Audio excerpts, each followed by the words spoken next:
అడిగిన సమయంలో తను అలవోకగా నన్ను మోయాలి. సొగసుని పొగడమే తనకలవాటైపోవాలి.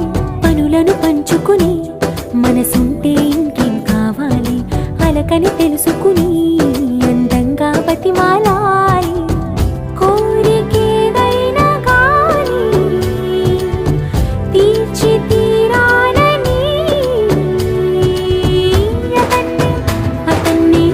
అతన్ని చూడడానికి